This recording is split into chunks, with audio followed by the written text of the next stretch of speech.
You've had an amazing year so far. I mean, the Avicii track that you're on has blown up, and I don't know. Can you tell me about what it's been like the past 4 or 5 months since that song came out? What has it been like for you? Since the song came out, it's been a whirlwind. I've been back and forth to Europe to do television performances and radio interviews and all over the US as well. And I've just had a fantastic time with new fans coming out the woodwork that are falling in love with the song and my lyrics. It's wonderful. And then you were able to put out your own EP recently, like in the past 6 weeks, 8 weeks or so, and it has an acoustic version of the Avicii track.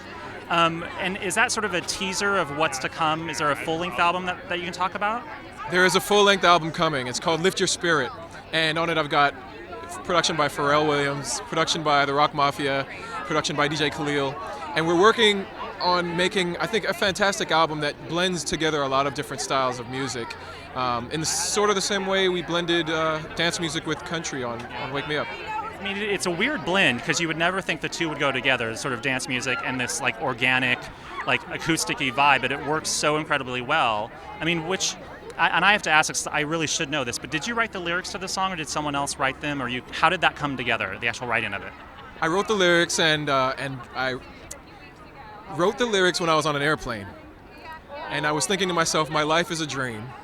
Wake me up when it's over. And when I walked into the session with Mike Einziger on guitar, he's from Incubus, and with Avicii, Mike was playing his guitar chords, and these words, the way I sang them just felt right. And we ended up recording it that night, and I drove home listening to this acoustic version that Avicii eventually made into a fantastic hit. And it's just a wonderful experience, really wonderful. How many takes did it take to do the vocals? Just 2 or 3 takes, maybe?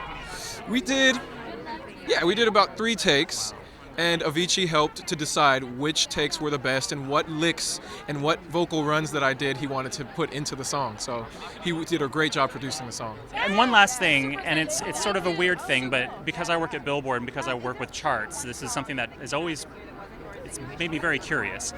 On the Avicii track, you're not credited as a featured artist, which generally speaking a lot of artists are, but I knew that's the way it was set up.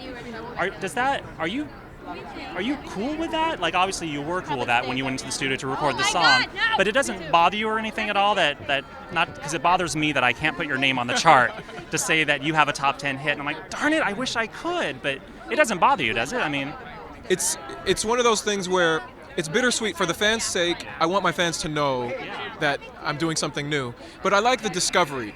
When I was a young kid, I loved a song called I Always Feel Like Somebody's Watching Me. And I had no idea until much later that my favorite singer, Michael Jackson, was singing the chorus. So you never know. Sometimes these things happen. And you get Michael McDonald singing a chorus that you didn't realize was Michael McDonald, But now you got Aloe Blacc singing a song that eventually you'll learn that it's Aloe Blacc. Those are really good comparisons. I like the way you put that. Right on. All right. Thank you so much, sir. Nice to meet you. Have a great night. Appreciate it. Thank you.